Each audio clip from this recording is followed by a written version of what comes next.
தனிப்பெரும் கருணை அருட்பெருஞ்சோதி.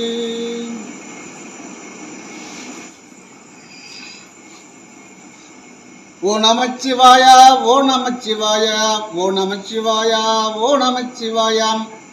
ஓங்கார மந்திரத்தில் ஒடுங்கி நின்ற ஓ நமச்சிவாயா, ஓ நமச்சிவாயமே உணர்ந்த பெண் ஓ நமச்சிவாயமே அப்படின்னு சொல்லி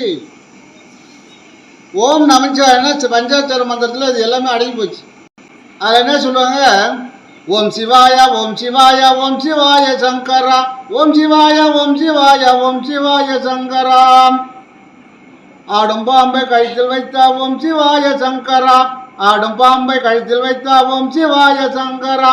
அச்சுதனே சுந்தரேசா ஓம் சிவாய சங்கரா. ஓடும் நதியை தலையில் வைத்தா ஓம் சிவாய சங்கரா, ஓடும் நதியை தலையில் வைத்தா ஓம் சிவாய சங்கரா. அச்சுதனே நமச்சிவாய ஓம் சிவாய சங்கரா அப்படின்னு சொல்லி இந்த ஓம் நமச்சிவாய அப்படின்னு சொன்னாலே கிட்டத்தட்ட 1 லட்சம் 2 லட்சம் முறை நம்ம சொல்லிட்டோம்னு சொன்னால் நம்முடைய கிரகங்கள் நம்முடைய பஞ்சபூதங்கள் எல்லாமே வேலை செய்ய ஆரம்பிச்சிடும். எந்த கிரகத்தையும் தேட வேண்டியதில்லை. கிரகங்களை தேடி நாம் போக தேவையில்லை, கிரகம் நம்மளை தேடி வரும். சாமியை தேடி நாம் போக தேவையில்லை, சாமி நம்மோட தேடி வரும். இதை ஓ நமச்சிவாயமே உணர்ந்து மெய் உணர்ந்த பின், இந்த ஓ நமச்சிவாயன்னு சொல்லி இந்த மெய் இந்த உடம்பு உணர்ந்த பின் உணரணும். ஓ நமச்சிவாயமே என்று உணர்ந்து இந்த மெய் உணர்ந்த பின் ஓ நமச்சிவாயமே என்று உணர்ந்து மெய் உணர்ந்த பின் ஓ நமச்சிவாயமே உட்கலந்து நிற்குமே. அதாவது இதை நம்ம உணர்ந்துட்டோன்னா இந்த ஓம் நமச்சிவாயம் உட்கலந்து நிற்குமா. இதுக்கு மந்திரம் நகரே கிடையாது. இந்த மந்திரத்தை சொன்னால் நம்ம வாழ்நாள் நல்லா இருக்கும், எந்த பிரச்சனையுமே இருக்குது, எந்த நோயும் வராது. நோயெல்லாம் வெளியே தெற்கக்கூடிய மந்திரம் இது.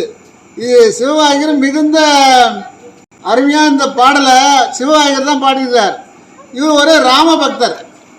அவர் பார்த்தாக்கா சாதாரண ஆள் மாதிரி தெரியும், ஆனால் அவர் ஒரு ராம பக்தர். இந்த ஓ நமச்சிவாய மந்திரத்தை சொன்னால் மனிதனை இயக்கி கொண்டிருப்பது மனித சுவாசமே அப்படின்றார். நம்மளை இப்போ வழி நடத்துக்கிறது என்னன்னு கேட்டால் காற்று தான், மூச்சு காற்று. மனிதனை இயக்கி கொண்டிருப்பது மனித சுவாசமே. அப்போ அந்த காற்றை அளவாக எடுத்துக்கணும். காற்றை எப்படி அளவாக எடுத்துக்கிறது? அதான் அவர் சொல்கிறார், ஏற்றி இறக்கி இருகாலம் பொறிக்கும் அப்படின்னு.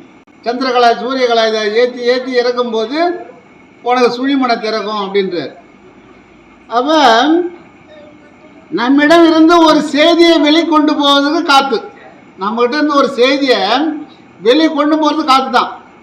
இப்போ நம்ம அமெரிக்காவில் பேசுகிறோம், சிங்கப்பூருக்கு பேசுகிறோம், நம்ம காற்று தானே பேசுது, காற்று தான் அங்கே போகுது.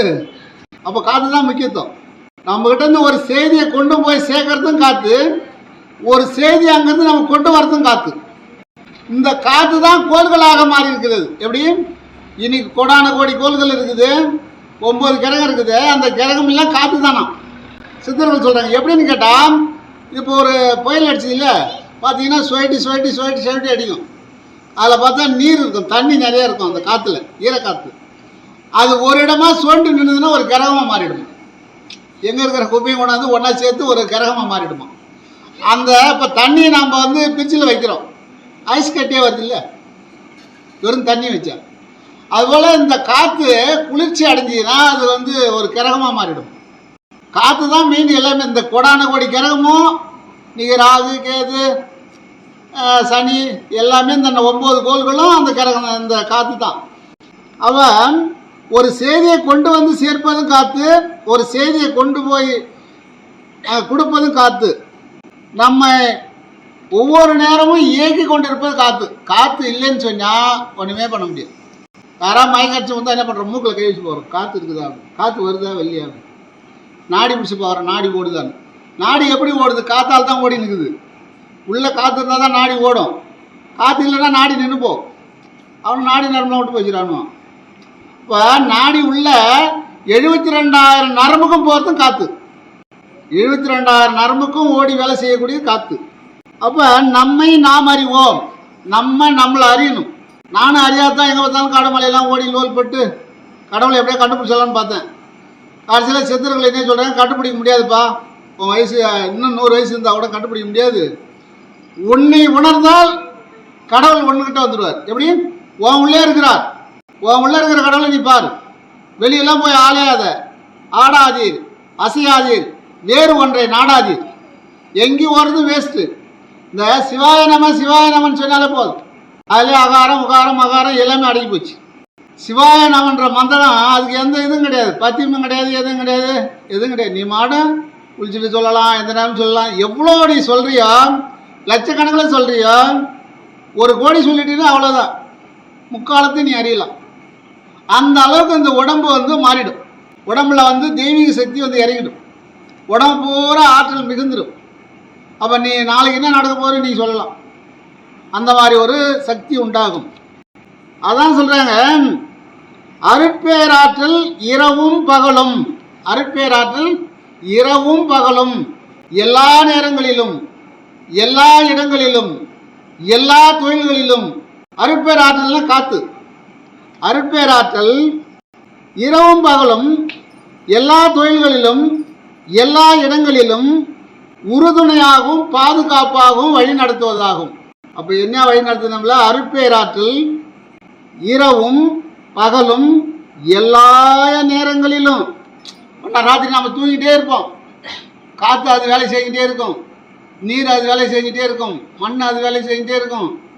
நம்ம உடம்புல இருக்கக்கூடிய கல்லீரல், மண்ணீரல் எல்லாமே அது வேலை செஞ்சுட்டு இருக்கும். சும்மானா இருக்காது. நாம் தான் ஓய்வு எடுப்போம், அது ஓய்வு எடுக்காது. அதான் சொன்னா, ஓயாத சுத்துதடா பூமி, அது ஓய்ந்து விட்டால் நமக்கு அது சாமி. பூமி ஓயாத சுற்றி இருக்குது, அது ஓய்ஞ்சு விட்டால் நமக்கு அது சாமி.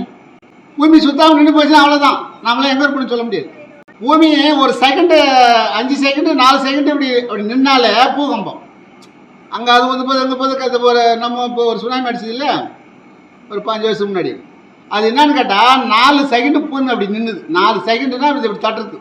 4 லைட்டு கண்ணை மூடி திறக்கிறோம். அந்த நேரம் தான் அதுக்குள்ளே தண்ணி அடித்து ஒரு லட்சக்கணக்கான பேரை கொண்டு போயிடுச்சு. நேற்று கூட சுனாமி கொண்டாடினாங்க.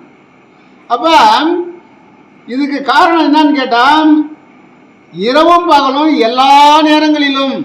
நீ தூங்கினாலும் சரி, வேலை செஞ்சுட்டு இருந்தாலும் சரி, ஒரு தொழிற்சாலையில் போய் வேலை செஞ்சாலும் சரி, விவசாய வேலை செஞ்சாலும் சரி, அங்கே அருட்பேராற்றல் இல்லாவிட்டால் நீ பாதி வேலை கொஞ்ச நேரம் வேலை செஞ்சாலும் முடியல, வீட்டுக்கு வந்துடுவேன்.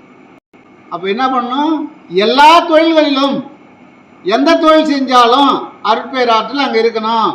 அதான் சொல்கிறாங்க, அருட்பேராற்றல் இரவும் பகலும், எல்லா இடங்களிலும், எல்லா தொழில்களிலும் உறுதுணையாகவும். எப்படி? உறுதுணையாகவும் பாதுகாப்பாகவும் வழி நடத்துவதாகவும் அமையுமாக.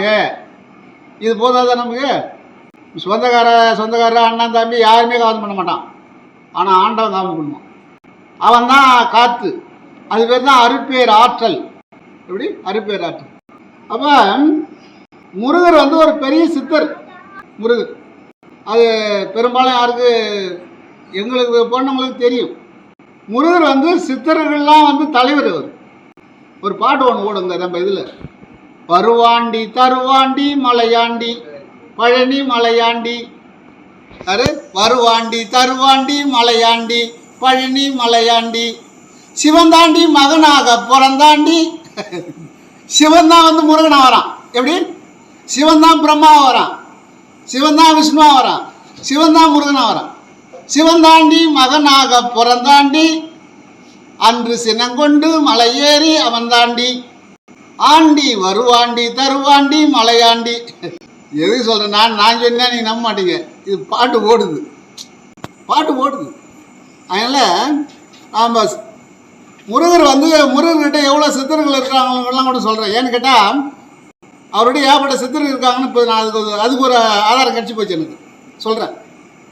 அதனால் எல்லா உள்ள ஆண்டவர்களால் ஏதோ எனக்கு தெரிஞ்சதை சொன்னேன். நீங்கள் நல்லதை மட்டும் எடுத்துக்கொள்ளுங்கள் என்று கேட்டு கொள்கிறேன்.